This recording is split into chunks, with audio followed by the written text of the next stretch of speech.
Let's welcome you all to the episode number 34, Rubber Industry News Hour.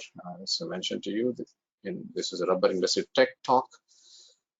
Liquid phosphite antioxidant for synthetic rubber stabilization by Dr. Varun Thakur from SI Group. Let me introduce about Dr. Varun.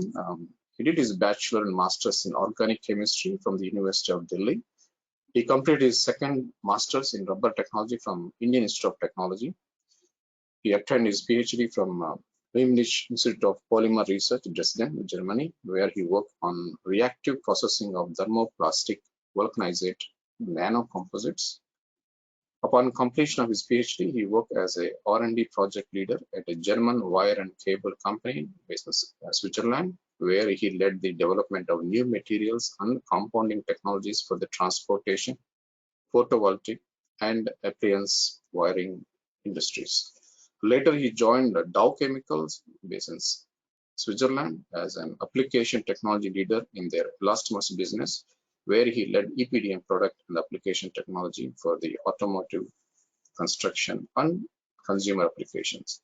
Since 2021, Varun is working in a technical service and development function as SI Group at the SI Group Switzerland, where he also leads the global technical service team for the Polymer Solutions business unit.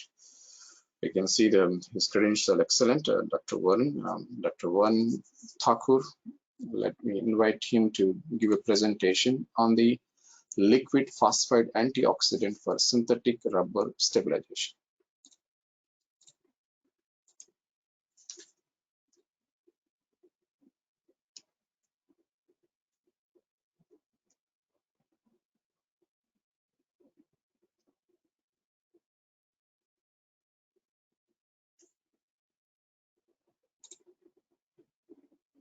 Thank you, Behram. Thank you so much. Good morning, good afternoon, good evening to everyone around the world. My name is Varun Thakur, as introduced by Behram, and I come from SI Group. As you could see on the slide, and the topic of discussion would be liquid phosphite antioxidant for synthetic rubber stabilization. The content of my talk, or the outline or agenda, would look like I'm going to introduce very quickly on SI Group as a company, what liquid phosphite we are talking today, Western 705D. Then we are going to look into why do we need phosphite antioxidants in synthetic rubber stabilization. And finally, we will look into some case studies into some of the synthetic rubbers that we have some data being generated. Right? Coming to the SI Group, so we are one of the leaders for performance additive business. So when I say performance additives, this means the products and the additives that goes into different type of market segments, in particular due to polymer solutions, which includes plastic additives, which includes rubber and adhesive, polymer modifiers, and so on. We are also quite substantial in pharmaceutical ingredients, as well as some chemical intermediates. Right? In terms of where we come from as a company, so we have a long history. So we are more than 100 years old company. Our roots are back in 1890s, very rich company roots, where we started to make varnish and some rubber products at that time. Well, the company has gone through a lot of acquisitions as well, a lot of joint ventures as well being formed in Gulf, in Saudi Arabia, for example. In 2013, for example, we also acquired the antioxidant business from Albemarle. 2014, 2015 was also the time when Western 705 as a franchise was launched. And this goes back again to some of the acquisitions and the mergers that we have, with the most recent being in 2018, 2019. In terms of sustainability rating, back in 2018, we had our silver ratings, which was upgraded to gold rating in 2021 from EcoVadis, which is something we are very proud of, as well as which makes us ranked among top 5% of 50,000 global companies. So for us, sustainability and the product that goes and supports sustainability goes hand in hand, for example. Right? Now, some markets that we serve, like we said before, polymer solutions. So this has performance additives that goes into durability, sustainability, superior application performance, and the product or the market segments that goes there is into polyurethanes, polyolefins. When I say polyolefins, that includes different type of plastics, polyester, polypropylene, polyethylene, for example. Rubber and adhesive, elastomers, upstream, downstream industry. So that's all included into polymer solutions. Then we have industrial solutions where we also look into providing specialized products into a bit of upstream as well as downstream, which includes coatings, fuels, lubricants, and health and nutrition, for example. In the third business unit, we are one of the big supplier or the big producer of pain management products. So we support pharmaceutical industry as well. And this goes all in hand into different business units, for example, right? We are a global company with our headquarters based in Texas, Woodland, which you could see on the left-hand side. And we got 20 manufacturing sites, 80 countries where we operate, and we have our sales team present in all 4 continents. And you could see on the map here, on the world map, that where and how we operate as a company. So we do have one operating platform. We are locally based, but we are connected globally, kind of thing. And all throughout the place, like Asia Pacific, Middle East, Europe, North America, and South America, we have our roots there. So that was something, an introduction on SI Group as a company. Now I'm going to talk in the next 15 to 20 minutes, hopefully, on today's topic, which is liquid phosphite antioxidant for synthetic rubber stabilization. Before I dig deep into the talk, let's also look at what exactly industry is looking towards. So what are the expectations of the industry leaders from synthetic rubber producers? What they expect out of antioxidants? One of the things which we come across is the processing, the stability during the processing steps, as well as during storage. A lot of these polymer production, and I'm counting in elastomers or in plastics as well, but today in particular, elastomers undergoes a lot of harsh conditions at the back end of the plant, where the elastomer has to undergo a lot of shear, a lot of heat, thermal processes, and this results sometimes in the formation of gel or into the reactor falling, for example. And this is something which antioxidant, be it phenolic or secondary like phosphites, they play a major role, not only to save the polymer itself or the elastomers or the rubber itself, but it also helps to maintain the molecular weight and molecular weight distribution, for example, during production, during storage, as well as during the service lifetime. And this is where antioxidants play a huge role in the synthetic rubber production. Sustainability, EHS friendly, food approval goes, I think it's today's on everyone's mind, right? So many traditional antioxidants which have been used in the industry for many decades, they are coming under increasing regulatory scrutiny. They even limit its use because you cannot use them in products which would go into applications where they are not allowed to be used. So which means the industry is looking for having new antioxidants which can avoid those issues, both from the production point of view, as well as the back end or the downstream customers' point of view, right? So this becomes extremely important from today's environment. A lot of these elastomers are being made through solution process as well as emulsion process, right? So there are technology which would be enabled by emulsion or through solution. Having everything in liquid does play a key role for improving manufacturing efficiency, for improving overall benefits in terms of handling, process control, and so on. So if you got liquid additives, which in turn relates to liquid antioxidant, it plays a key role for the synthetic rubber producers. In the end, everything has to be attractive value in use. So what you put in is also what you get out, right? So in principle, if you would like to have a premium product, if you would like to have the best in class product, you would also like to use best in class product as well, right?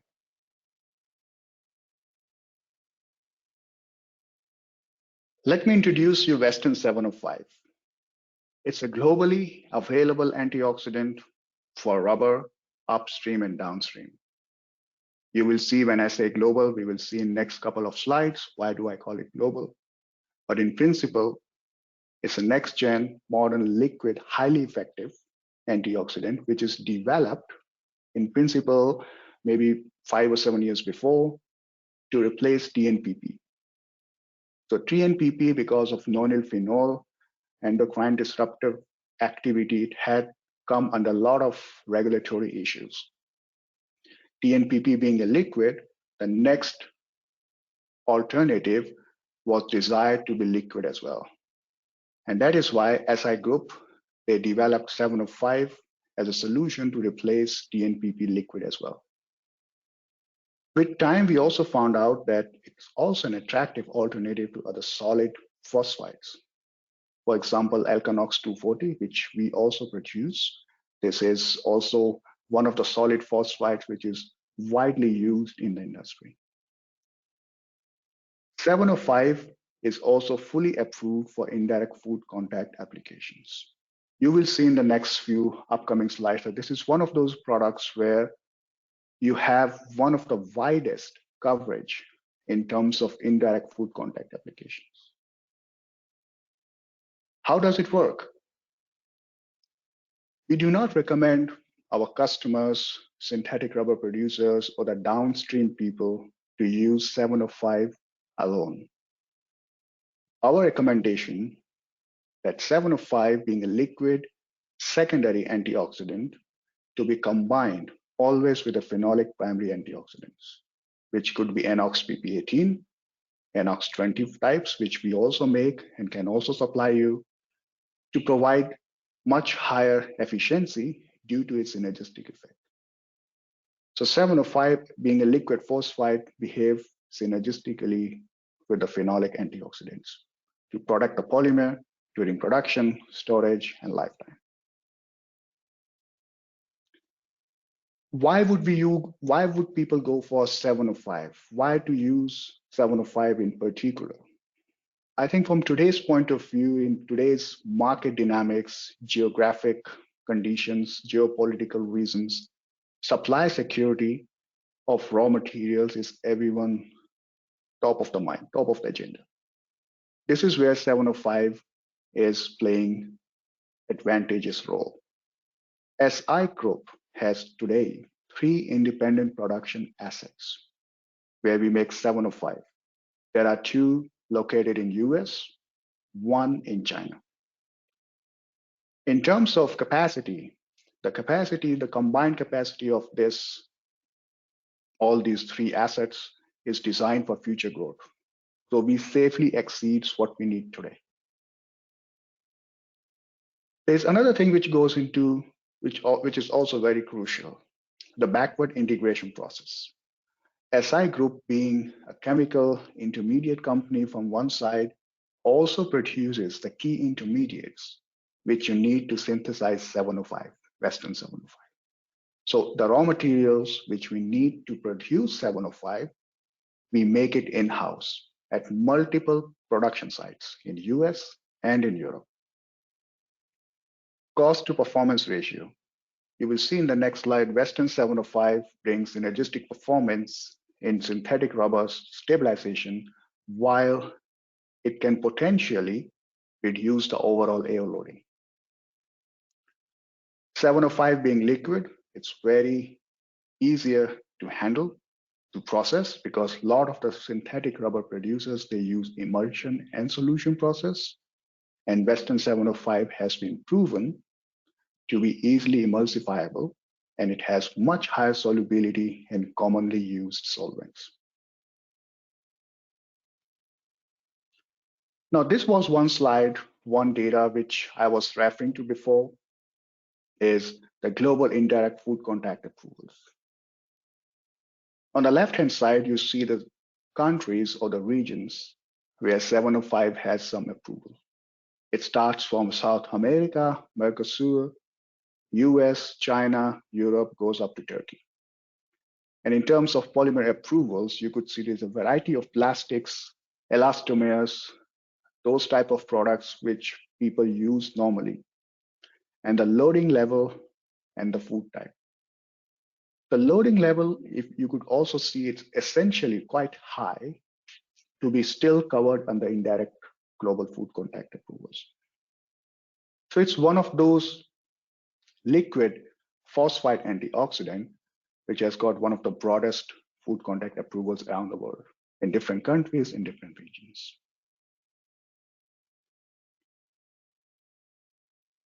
TNPP, so trinitrile nonyl phenol phosphite, was what it was developed for. On the right-hand side, you could see how it looks like. So Western TNPP and Western 705. We also produce TNPP ourselves. We call it Western TNPP. They look very similar. And this was one of the things which a lot of upstream elastomer producers, plastic producers, they told us we need it to look like TNPP, to behave like TNPP, but better than TNPP in performance and from regulatory point of view. And it was delivered exactly that. One thing which is also quite critical here is the phosphorus content in Western 705. Compared to TNPP and other solid phosphite antioxidants that are available and are used in the market, 705 has 20 to 25% higher phosphorus content. Phosphorus content is directly related to the antioxidant activity.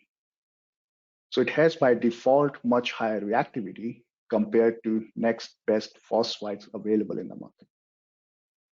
On top of that, because of its nature and chemical composition, the odor, staining, and blooming is not an issue. The people get a lot of good performance data, which includes Mooney viscosity retention, as well as color protection. I'm going to talk very quickly on the role of phosphites. So why do people need phosphites and not just phenolic antioxidants?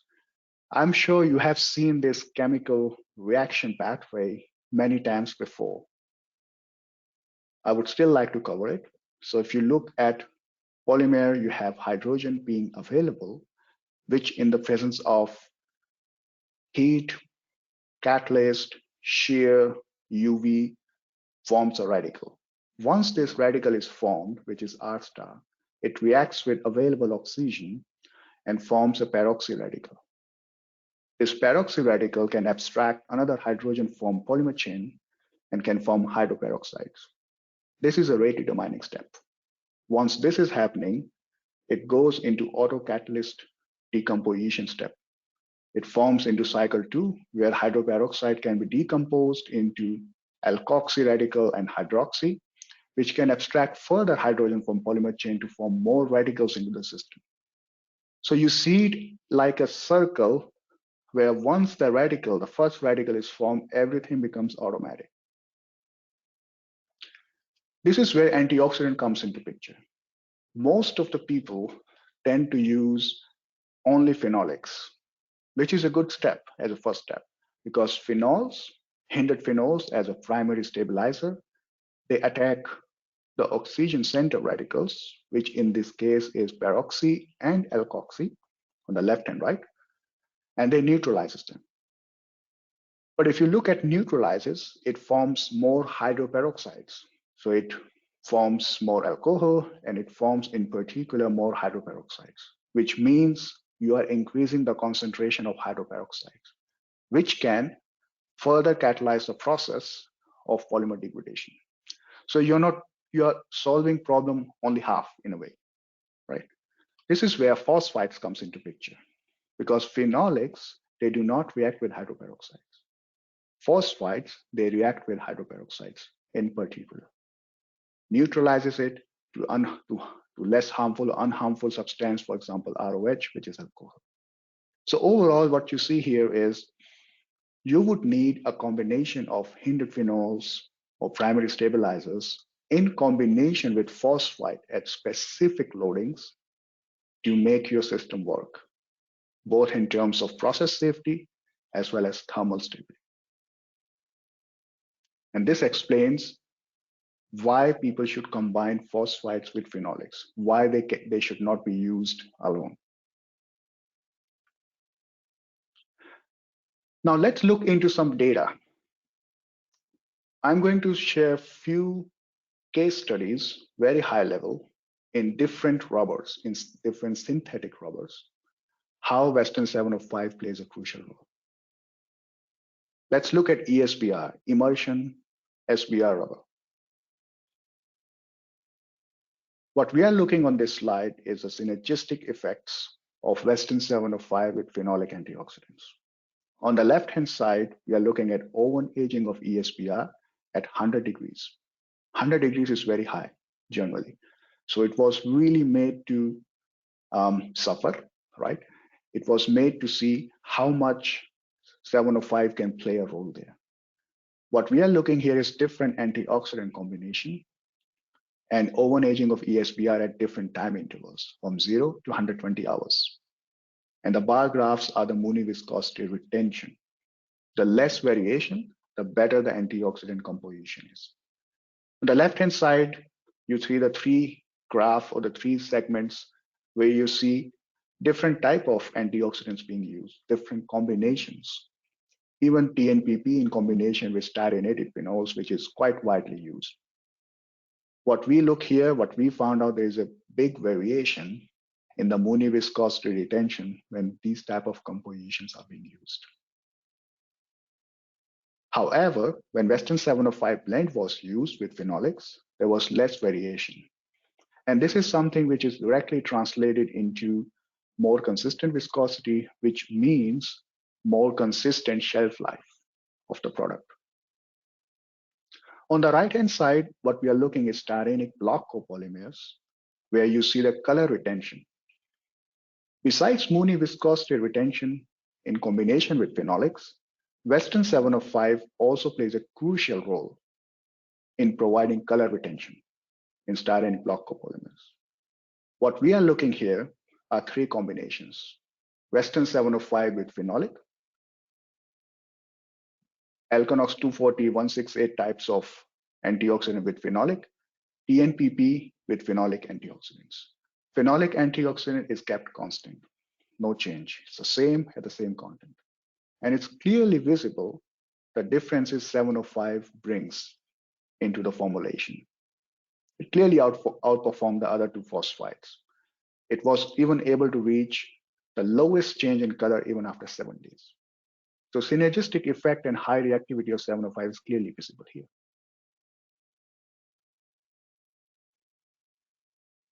The next big synthetic rubber besides ESBR is high cis butadiene rubber, polybutadiene rubber. These are also quite widely used for tire industry, also in some other technical rubber goods. So they make a huge proportion out of synthetic rubber production in the world. What we are looking here is Mooney viscosity aging at 70 degrees and three different conditions. What we did here, we took the polybutadiene rubber as we received from a supplier. We milled it in different conditions. And this milling time and temperature and the shear forces was kept consistent. One was the polybutadiene rubber, which was available in the market, which you see on the left-hand side in the graph. Then we added 0.515% of Western 705. And there was another formulation where we doubled the Western 705 concentration to 0.3%. And the colors, the lines that you see there are the different time intervals for Mooney viscosity aging. It is clearly visible that there is quite significant variation in the Mooney viscosity for the milled high cis beer. As soon as we add 0.15% of 705, Western 705, that is the Mooney viscosity retention with time is greatly improved, which is further improved if you look at 0.3% Western 705. It's almost going as to have very good performance under very harsh conditions at different time intervals. So clearly, addition of 705 did play a crucial role for polybutadiene rubber. On the right-hand side, as I said before, it's not only the Mooney viscosity with phenolic antioxidant, the color of the product is also greatly improved by Western 705.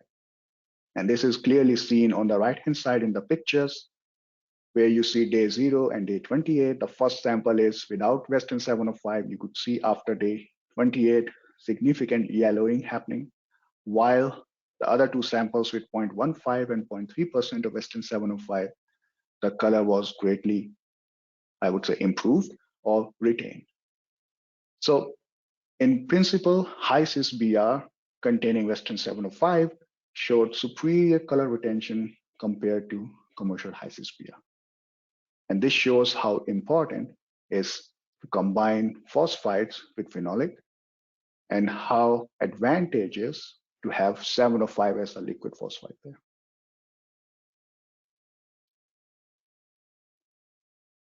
Let's have a look at another technical rubber, NBR, nitride rubber. How 705 is playing a crucial role here. Before I go there, I would like to introduce a product family based on Western 705, which is called NAUGARD E1. This is a multi-component blend, which was developed a couple of years before exclusively for emulsion rubbers. So when I say emulsion rubbers, it could be used also for emulsion SBR if you want the highest performance, if you want to improve the challenges that you have. NBR being a more technical rubber goods it goes into very, very high value products. It goes into products that are non-black, so color and everything else becomes crucial. The components in NAUGARD E1 are patented. They are multi-component. They are all REACH registered, so there is no TNPP inside. And what I would like to specify, but all the components that you have in E1, some of them, they do not have an indirect food contact application today. It doesn't mean that they cannot have it, but NAUGARD E1 being going today to products and applications where they do not need food contact applications, it is not approved for food contact. But for all other applications, technical rubber goods, for tire industry, this is no problem. It's also a composition where you do not need to add anything else. So it's a one-stop shop solution, which provides both primary as well as secondary antioxidant functionality and gives you the best performance or best combination. Let's look at the data on NBR. On the left-hand side is Mooney viscosity retention of NBR rubber at 100 degrees for 72 hours. This is a very crucial test for NBR because people would like to have very, very tight Mooney specifications. First, for their own production to compete on the market. Then when you store in your warehouse, which also goes to the customers, it stays there at the warehouse before being processed into products. So you need a very, very good shelf life stability of NBR rubber, which means tight Mooney specs is absolutely essential. Today, the typical antioxidant being used is giving such type of performance only for a short period of time. You could see the blue curve on the graph. The Mooney viscosity fluctuations are quite big. As soon as you replace this with NAUGARD E1, the Mooney viscosity retention becomes exponentially high. So you could really have very, very tight Mooney specs during your production of NBR, which would be further translated into shelf life stability. So this is what enables the NBR producers to use NAUGARD E1 during rubber production and storage lifetime. Like I said before, NBR rubber also goes into non-black applications. It goes into technical applications, non-tire, right? So color is extremely important from the production point of view, also during the aging. And this is what you see on the right-hand side. The NBR as a commercial rubber, which is supplied from different suppliers on the continents in the world, from Asia, from US, from Europe, as well as an example of NBR stabilized with NAUGARD even. I think the results are self-explanatory, right? So you could see the presence of NAUGARD even not only improve the ammonia viscosity retention, but it also helps in improving or retaining the color of the original product.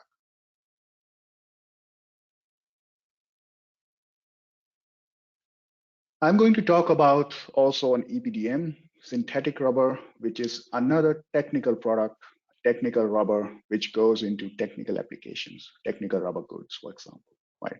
Automotive sealing, under the hood, construction, consumer. There are many applications where EPDM goes as well.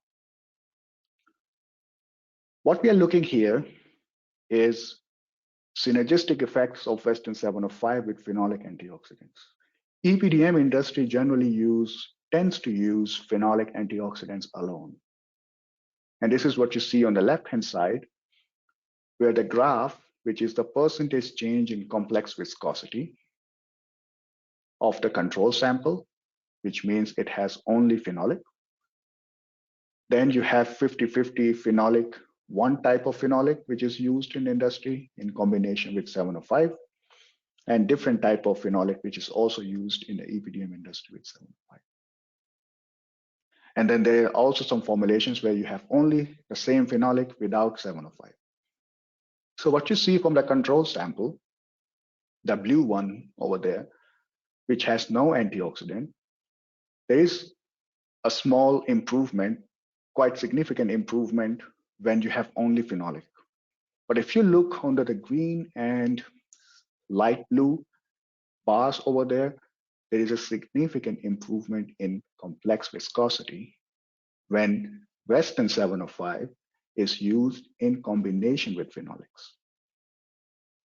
So the synergistic performance of Western 705 is clearly visible.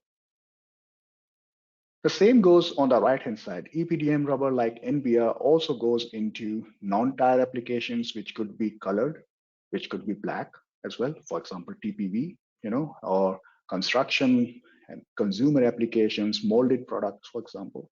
So color is also extremely important. And this is what we show in the right-hand side, the gas fading experiment, which is typical of an antioxidant performance to see how it is improving the performance in terms of color retention in the presence of NOx gases.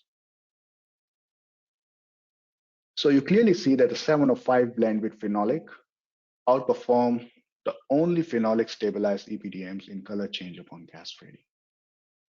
So that's an added advantage of using Western 705, the liquid phosphite, in combination with phenolic within different type of synthetic rubbers. I will be soon concluding the slides. Before I conclude, I would also like to point out the derivatives of Western 705, which are available from us, which are commercial, which you can use as well to perform in the products. Western 800 series, in particular Western 802, Western 803. These are fully formulated liquid antioxidant solution for rubber and elastomer. When I say fully formulated, means it's combined with phenolic antioxidant with Western 705 at different ratios. 2-to-1 ratio for 802, 3-to-1 ratio for 803. And the advantage here is not that you only get you get the synergistic effects of phenolic and phosphite, which in this case is Western 705. It's also liquid. Plus, you do not have to worry about combining phenolic and phosphite and the back end of the plant, and you have to combine different type of products during the emulsion or solution process. So you get like a complete solution in this case. We also work with customers to make customized blends. If there is a good business case, we have a good potential, the product combination is performing very good, we can have a discussion as well. Then finally, NAUGARD E1, which I showed before, 5 minutes before. It's a fully formulated liquid antioxidant solution for emulsion rubbers. I would not only see it for emulsion, I do see it also for solution rubber. So if you have some challenges which you would like to solve, we can also look into this with NAUGARD E1. Clearly, this is a premium product. Let me conclude now. The talk that we had in the last half an hour is what we talked about is how adding phosphite in combination with phenolics plays a crucial role during the synthetic rubber production.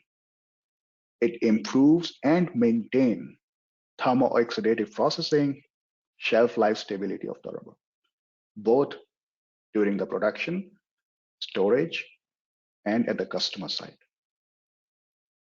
When we talk about phosphite, I talked about Western 705 in particular is a next generation liquid phosphite antioxidant that outperform the commonly used phosphites on the market due to its product form, its very broad indirect food contact approvals, as well as its synergistic performance with the phenolics.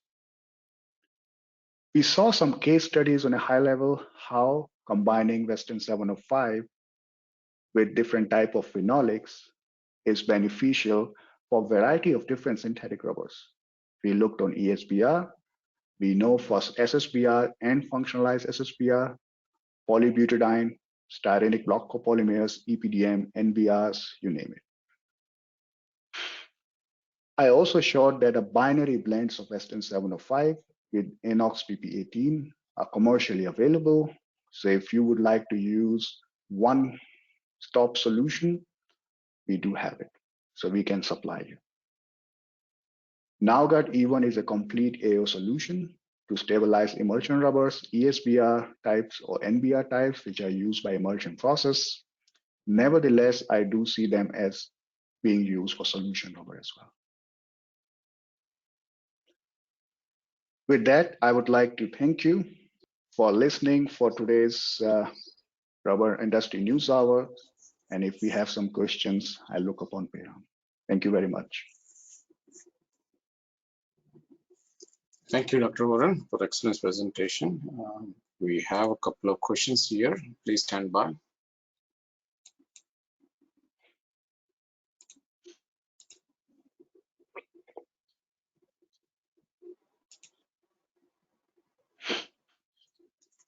I'm going to show the questions onto the screen so you can address them appropriately.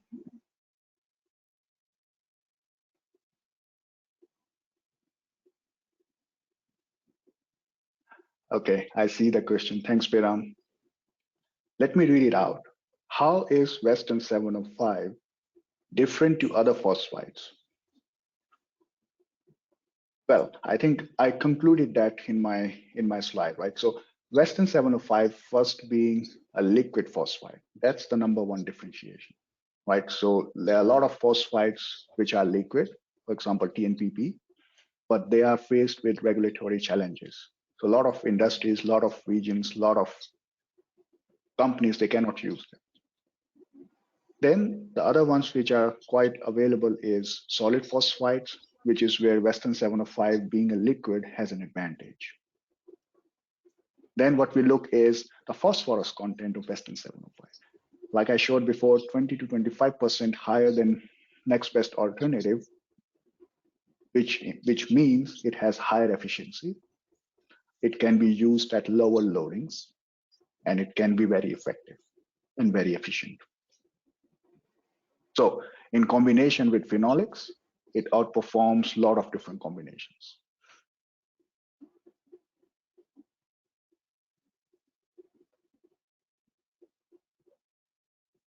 I have a second question which Payram is projecting. Can we completely replace our antioxidant package with Western 705?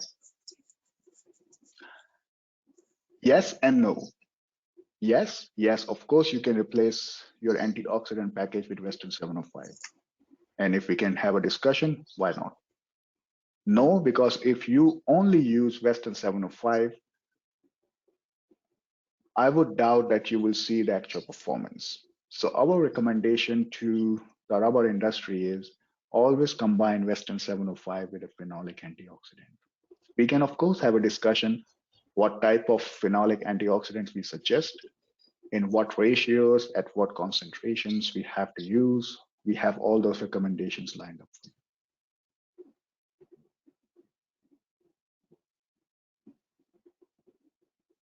There's another question coming up. What is the effect of high cis polybutadiene rubber and color change? Let me understand it. So what is the effect of high cis polybutadiene rubber and color change?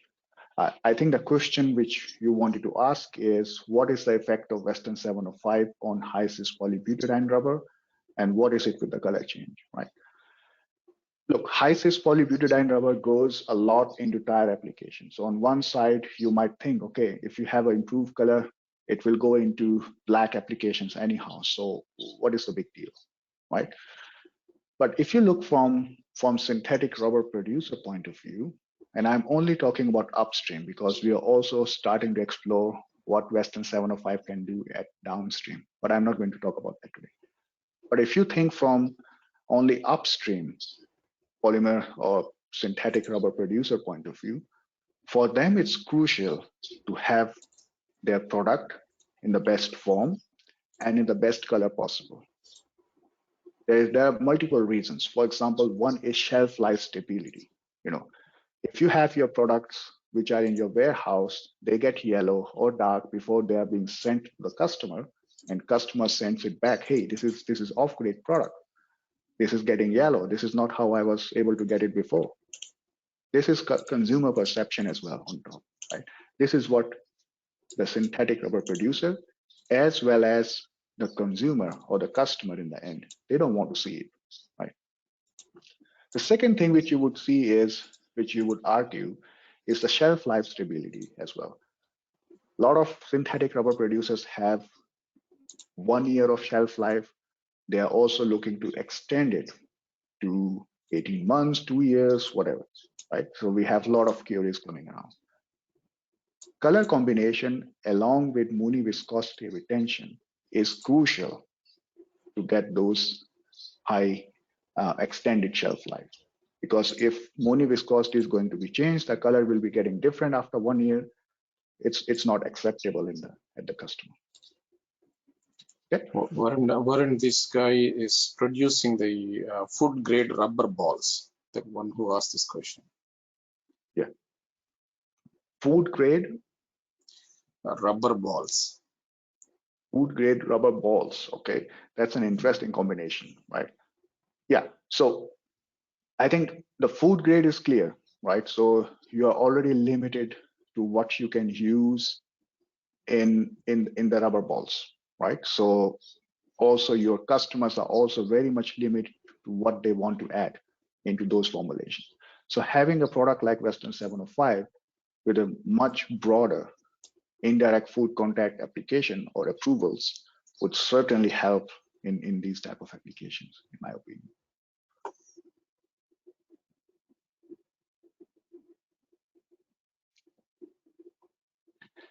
I have another question here.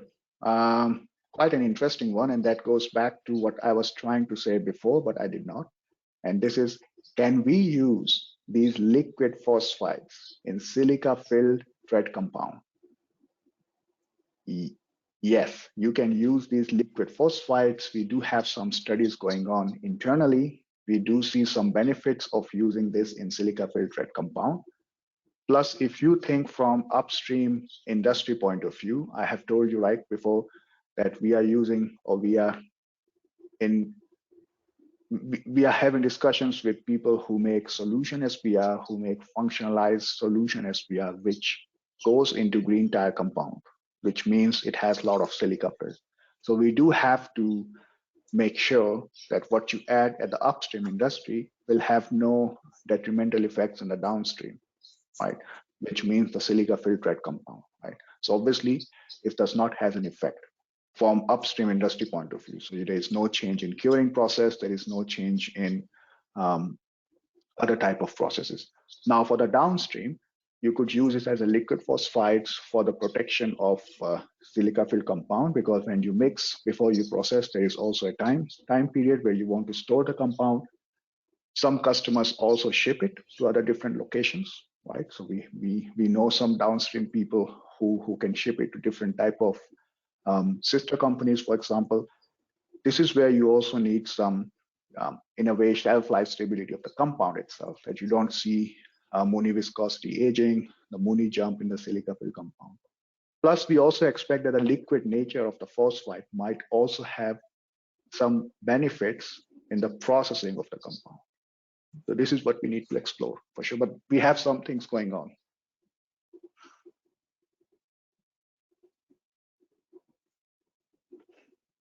That's a good question.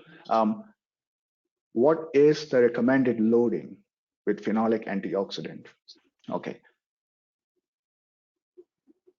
It actually depends on what you want to achieve. Now, I know it's a very circular reply from my side, but what I meant to say is, if the challenge that you have is more towards maintaining Mooney viscosity retention, or is it more towards color protection? You know, because we have some people who says, okay, Varun, I have good color properties because I use a very premium phenolic antioxidant, but I'm not able to get as good Mooney viscosity retention because I want to extend my shelf life, right? There are other type of people who ask us, we got Mooney viscosity retention covered. We don't have to worry about it. But for us, the issue is color, because with time, the Mooney stays same, but the color changes, you know. So what are the recommendations? This is where we suggest not only the loadings, because you can always run the loading curves, you know, these concentration curves at different loadings and see what is the sweet point. But the ratio of phenolic with phosphite is more crucial. If you are looking into improving the Mooney viscosity retention, then our recommendation is to have 2 parts of phosphite and 1 part of phenolic. That's our recommendation. However, if you are looking to mainly improve the color properties, then our recommendation is 3 parts of phosphite and 1 part of phenolic. And that is where, if you remember the Western 802 and Western 803 blends, they goes in the same direction. So if you're looking for improved Mooney viscosity, we would recommend Western 802. If you're looking for improved color, we recommend Western 803.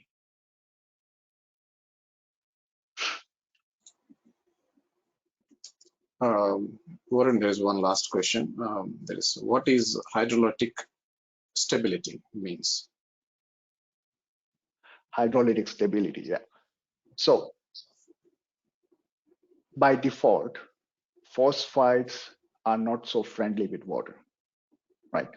And water is being used extensively into the synthetic rubber production. Be it an emulsion rubber or a solution rubber, water is being used, right?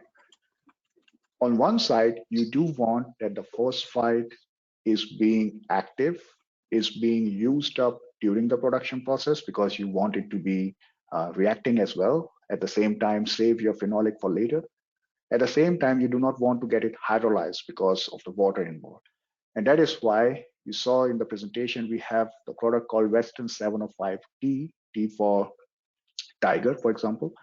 And T stands for, which we add in the Western 705, a hydrolytic stabilizing agent, right? Now, when we say hydrolytic stabilization agent, it does not stop the hydrolysis.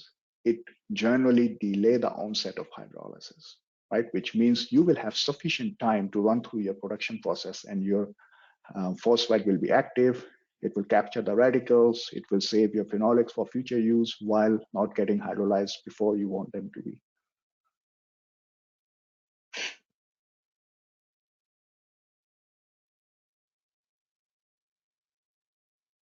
Varun, that's all the questions we have now. Thank you very much. Before we end the session with you, could you please give final remarks to the audience, please? Yes. No, I would like to first of all thank Payram, you and Technobase for giving this platform. I think it's a very useful platform for the rubber industry around the world, right? And I think it's extremely crucial for the rubber industry to stay in touch with each other, as well as to know what's going around in the world in terms of new developments, new products, and technology. Um, I will be also at International Rubber Conference with a paper. So if you are there, please pass by. I would like to see you and meet and have a discussion as well. If you have questions, please reach out to Payram.